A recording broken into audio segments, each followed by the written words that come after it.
Nakapasok na ba si wala na siya. Dito na ba? Kailan natin? Ano po yata Wala siya po, ng ma'am. invite?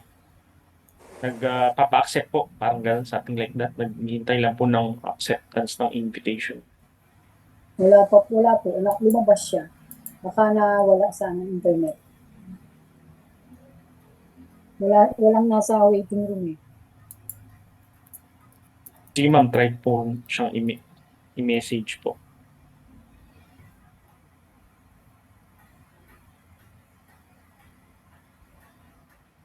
Ayan na siya. So, ang susunod po natin, wala na tayong problema no, sa paggamit ng formula. Ang magiging problema na natin ngayon is paano po kung more frequent ang compounding. Ito na po siya. So, pang ilan na ba ito? Pang 5. Halimbawa po, Go, pare. Go, Lisa. Go, how old are you?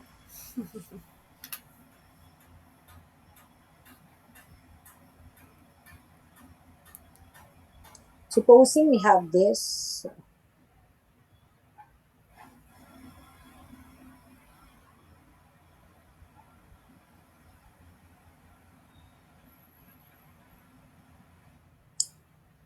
So, meron po tayong hinahanap na peak.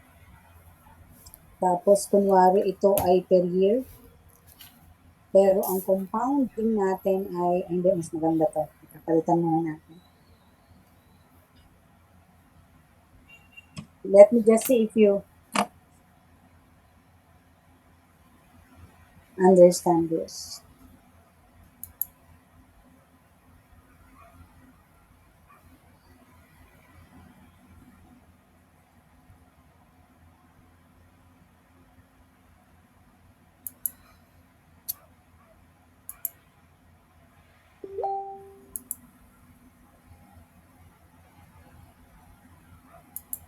Similar to the problem by Santa Maria. Supposing a father has put a money in the trust fund with the instruction to give his son the earnings of 400,000 every 4 years. So, huwag na natin idagdag. Meron pa kasi siyang isang collateral. So, kunwari, yun lang ang sinasabi natin. The expectation is that the amount invested at time 0 must allow the child to be given or to withdraw the amount of 400,000 every 4 years. But the question, by simply looking at the cash flow diagram, supposing we say interest is 16% per year. Given the rules for annuity, and we simply substitute the values and get the value for P. Actually, yung buo niyang istorya hanggang time 20. Ganito siya sa mismong libro. 400,000. When the son, until the 20th year of the deposit, when the son could get the 400,000 and the principal, that is whatever is left in the principal. Yan na lang, sige. Ulit. A son wishes his son to receive 400,000 every 4 years. So he put a money in a trust fund. Yun ang instruction. Give my son 400,000 every 4 years until the son could reach the age of 20 where he could get the 400,000 plus whatever is left in the principal. If interest rate is 16%, what is the value for P? I normally would ask my undergraduate students to look at the cash flow diagram and tell me, without having to change anything in the formula or in the factor for annuity, can we make use of the formula, substitute value, then are we expected to arrive at the correct result for P? So let me ask you individually. Go over the points to ponder, the rules for annuity. Pwede po bang i-substitute ang value nito sa formula ng annuity at kunin ang result? Anybody? So, Walang formula, take-off. ma'am, ng annuity. Yes. Kasi di ba ang sabi sa annuity, series of equal payments occurring at equal interval of time. Sasabi mo, 400,000 every 4 years. So, pwede po ba? Yes or no lang? Tsaka Yes, bakit? ma'am. Dahil, Kasi ma'am, may series of ano naman tayo, ma'am, di ba? Yung 400,000 every 4 years. okay? How about Ms. Arañez?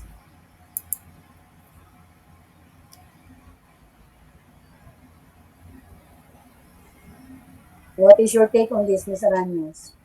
Can we simply substitute the value to the formula and find the value of P? Wala si Ms. Arañez. Let us ask Sir Abing. Ako po ma'am, kasi po pagkakaintindi ko dun sa points to ponder parang equity is parang year-end connection po eh. So parang every 4 years, ah, parang ako ma'am, siguro ma'am para maiba ng konti. I'll go with siguro parang hindi ma'am. Kasi every year yung ma'am, yung computation or yung formula do sa do sa I'm Saan, trying to saan ang nagkaiba? So, ang sagot mo, no. no, parang maiba. Dahil, Yes, ma'am. no, Kasi po bakit? pagkakaintindi ko po doon saan parang yearly po siya eh. Yearly ang Yung year-end connection po ng yung year 1 and year 2. Ito po kasi every 4 years, tama po ba? 4, 8, 12, 16, okay, 20. iwanan muna kita kasi mamaya sagutin Opo. natin. Miss Arañez, are you around? Hello? Hello po. Morning, ma'am. Ma'am, nawawala ako. Ano po yung question, ma'am? Naglalag po kasi yung laptop ko. Nawawala nata ako ng connection. O, tignan mo ngayon yung drawing. Kung gagamitin ko ba yung formula ng annuity, wala akong gagalawin na iba, yung given. Kukuha ko ba yung value ng P? Siguro, ma'am, makukuha mo po yung value ng P using, since ito po ay every 4 years, so kung for example po, every 16% po pala. So every 4 years po using the every 4 years po is 16%. Isa-substitute po natin yung value ng 16% for every 4 years, yung I plus 1 plus I ba yun, ma'am? Ano po? Ano? Using, for example, yan po ay 400,000. So, yung pong, yung annual po niya for the 16% po is magiging 0.16. So, magiging 0.16 siya. So, I plus R raised to 16. Raised to 16, then minus 1. And then yung R po natin is 400. Tama ba, ma'am? O, tignan natin, ma'am. So, sa rule, by the rule, the points to ponder. When the interval of time for A conforms with a given interest rate, then we can make use of the formula. But the interval of time here for A, that is the gap between receiving 400,000 is every 4 years, and the interest rate is every year, then hindi pwede. No? Sa rule. Let us try to see what is it that we can do so that we may be able to get the value for P. Let us start with solution 1. For solution 1, I'll make use of the relationship P and F. Why? Because even if it looks like these are annuity values, since number is only 5, that is manageable number performing the P and F relationship, then we may be able to find P.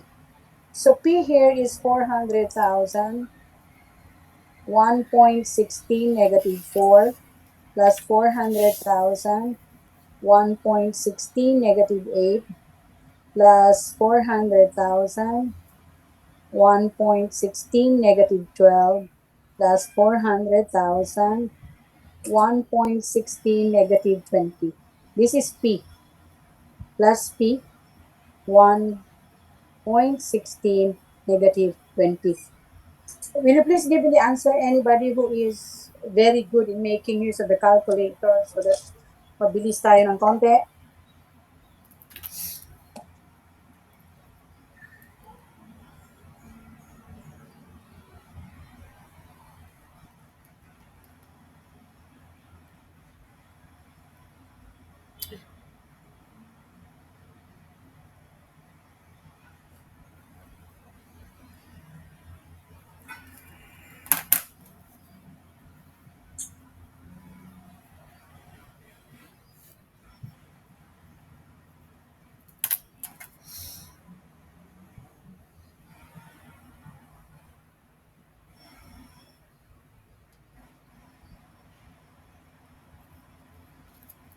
Meron na ba nakakuha? Wait, ma'am. Parang 468,000, hindi ko sure. Parang ganun ang value. Sige, mamaya na po natin kunin. So, i-validate lang naman natin siya kung tama. Let us take solution 2. For this one, we will make use of the P and A, that is, we use annuity. However, for us to be able to use annuity and so that A may conform with the given interest rate, and where the interest rate is given on a per year basis, then we have to come up with an A value that is also per year. Now, I have drawn here the cash flow diagram for time, the relationship, no? 0 to 4, 4 to 8, 8 to 12, 12 to 16, and 16 to 20. You have 400,000. So position-wise,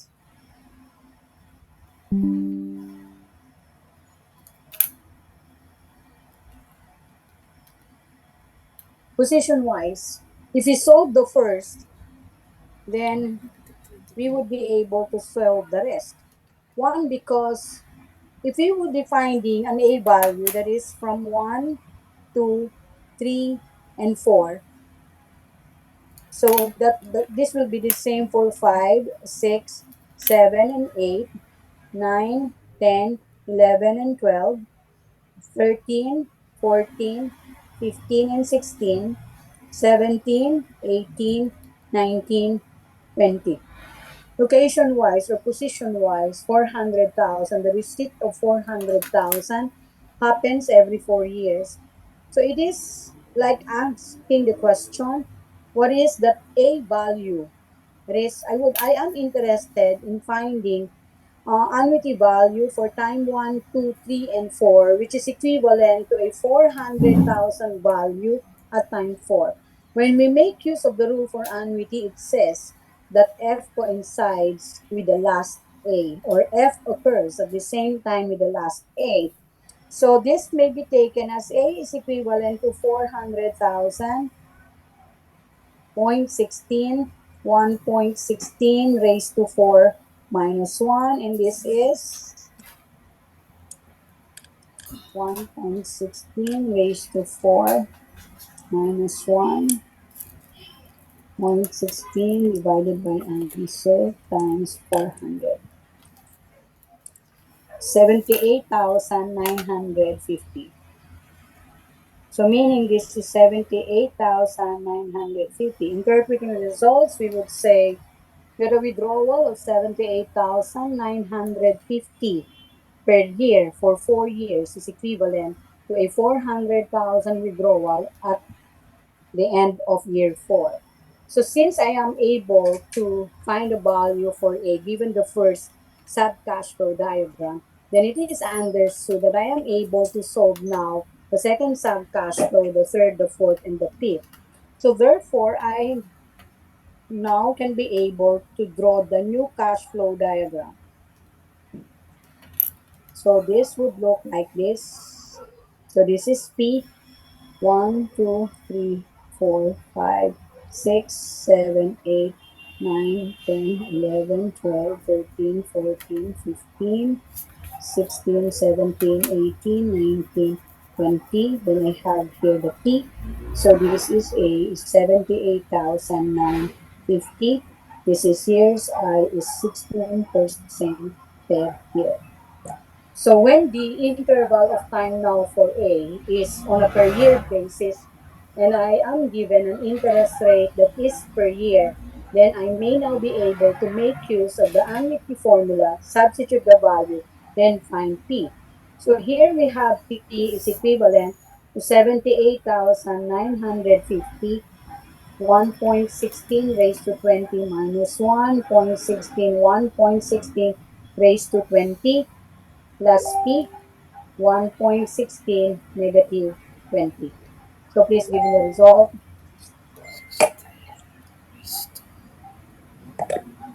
So this is 1.16 raised to 20.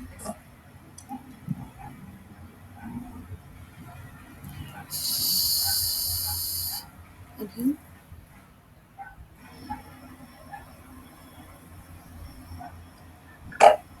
And 16.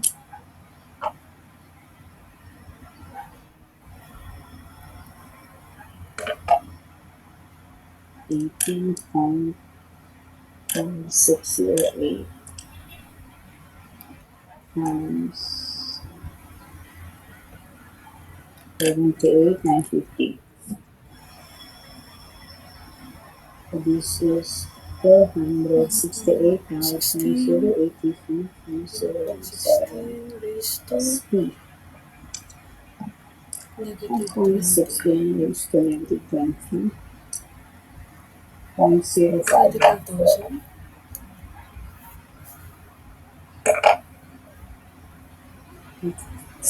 25,000. So this will give us 468,083.017 plus 0.0514p. So we would have p minus 0.0514p is 468,083.17. So 1 minus, so this is 0.9486. 468,083.17 divided by 0.9486. 468,083.017 divided by answer is 493,438.58. So that is now the value of P. So let us go back to the first. May I ask Miss Pigdain to give me the first term, the 400,000 of negative 4. Sir Abing for the second. For the third, Miss Aranyas, I'll take the 4 plus P 0.0514. So 401.16 raised to negative 20. Ma'am, dun po sa una, Tagala, ma'am. Ano ba?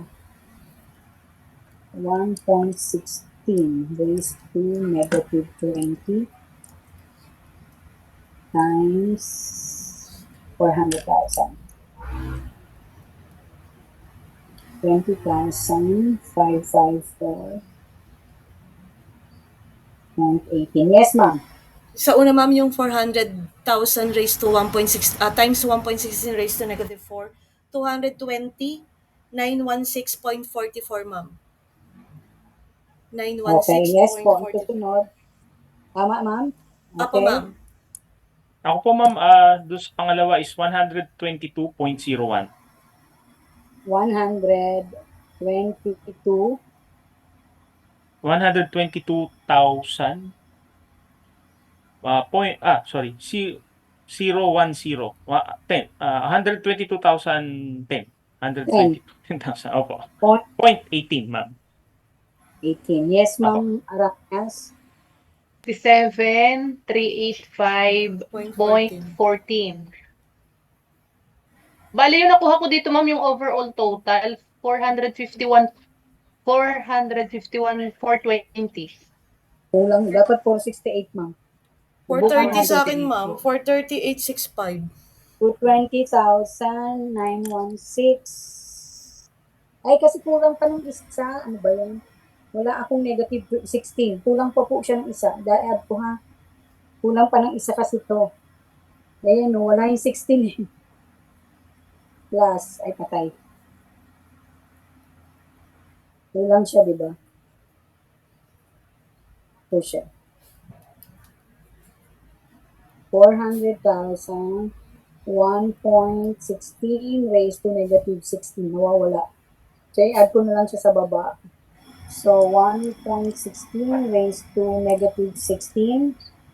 37,000. 1, 2, 3. 37 to 16, no? Opo, 0.21, ma'am. 21. So, pag in-add mo po siya lahat, dito ko na lang siya ilalagay. So, this one is plus 220,916.44 plus 122,010.18 plus 67,385.14 plus 20,554.18. Tama, ma'am. 468,082 lang. May konti Opo, lang ma'am. discrepancy. Opo, 468,082.20. O, sa akin, 15. Okay na yan. So, plus yung peak kasi pareho lang naman, di ba? So, ito ay peak, 0.0514. So, kung titignan nyo po, pareho lang. So, ibig sabihin, the value of P is approximately 493,438.58.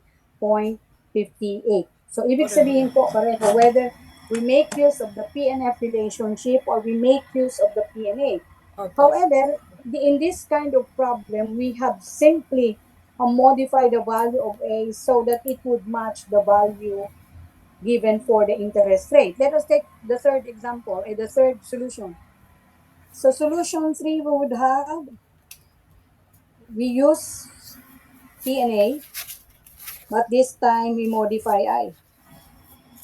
So where the gap for A is per 4 years, then all we have to do is to find that interest rate that is good for 4 years so that it would match the interval of time for A. So we would have A for 4 years is simply 1.16 raised to 4 minus 1. So this is 1.16 raised to 4 minus 1. Ano ba? 1.16 raised to 4. 8106. 064. So we try to solve now. P is 400,000. There are 5 400,000. So this is 1.81064 raised to 5 minus 1.81064. 1.81064 raised to 5. Plus, of course, the value of P, 1.81064 negative 5. Why negative 5? Because there are 5 4-year periods in 20 years.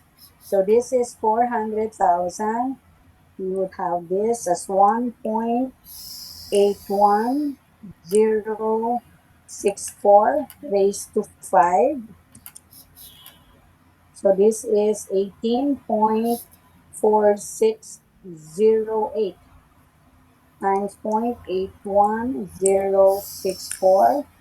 So this is 15.7757.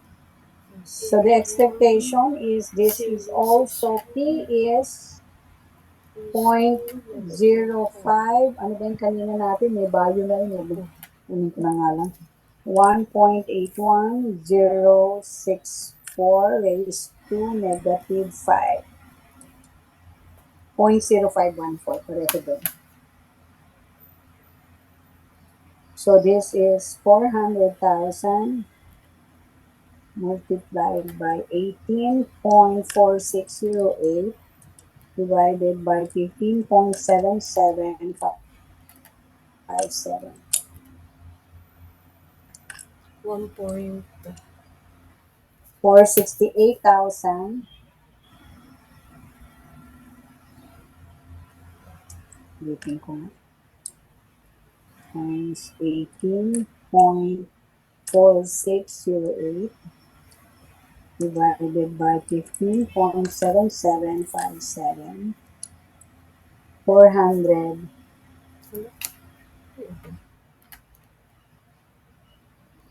$68,081.92 plus P.0514.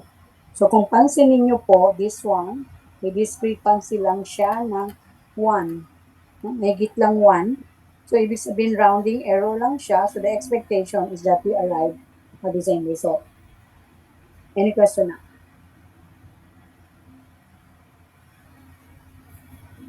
Pareho Ma'am, lang siya. ako po, sorry po ma'am. Tanong pa nga po ulit, paano po yung sa first equation, yung plus P 1.81064, naging negative 5 nga po ulit siya, ma'am. Sorry. Paano nga po ulit Raised naging to negative? 5. Yung negative 5 po eh, opo. Minus 1 siya, sir, formula. 1 plus I raised Okay. to n minus 1. Okay po ma'am, salamat po sa formula po. Okay, hindi Noted po po. siya minus. Minus 1 po siya base siya sa formula. 1 Opo. plus I raised to n minus 1. Okay ma'am. Noted po. Noted. Thanks Okay. po. Ano po, may tanong po kayo? So, Ma'am ayan po, Helen? ang ibig sabihin, yes ma'am. Ma'am, balik lang ako dun sa una. Halimbawa ako yung uutang. So, mas maganda po na annually. Ganun ba yun, ma'am? Kasi di ba kung yung unang-unang diniscuss natin, ma'am, yung nag per year tayo, tapos quarterly ba yun, ma'am? Yung unang-una, ma'am. So, kung ako yung uutang, ma'am, mas maganda pa rin kung annually na lang. Depende po yan sa sitwasyon nyo. Ang sinasabi ko nga lagi sa mga estudyante, ang question lang naman sa annuity is, kung utang ako, would it be better to pay a year after or a period after that is ordinary? Or better po ba na naka-defer? Depende po yan sa situation. One, because the deferment of annuity is meant to help you so that you can do the necessary adjustment. It is a recognition that the very reason why you borrow funds is that you do not have money at the current time. No? Meaning natin that's reality. Or you have dreamt, for instance, of owning a house or owning an automobile, so you borrow funds. For you to be adjusted with, for instance, the amount of money you have for the payment, then better to. However, the recognition that nothing is free, but is if the payment is deferred, for instance, for 3 months, nothing is free. Tutubo po yun ng una, pangalawa, pangatlong taon bago lang po computing ang annuity value. So yun po, kaya yung kanina nakita nyo, when we come up with the equation of value at time 3, kasi yung unang payment supposed to be ay time 4, ibig po kasing sabihin mo, tutubo yung pera sa unang, sa ikalawa, o sa ikatlong taon bago lang magpo-compute ng A. Sabihin, tumubo na ang pera mo ng 3 taon bago pa lang i-compute ang A. However, kahit nagbayad ka ng malaki, better pa rin siya compared sa nagsabi ka na magbabayad ka kagad after a period tapos hindi ka nakapagbayad. It is like, in my opinion, saving your face value. At least you ask the question, which is better? That I take the loan now, I decide to pay a year after because I get to see my capacity to pay. So if that your capacity to pay after one period, na-determine mo na siya at na-assess mo na, then better to consider the ordinary annuity.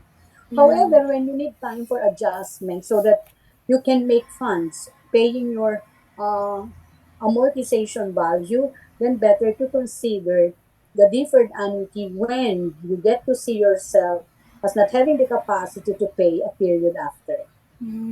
So, depende po yun, kasi walang free.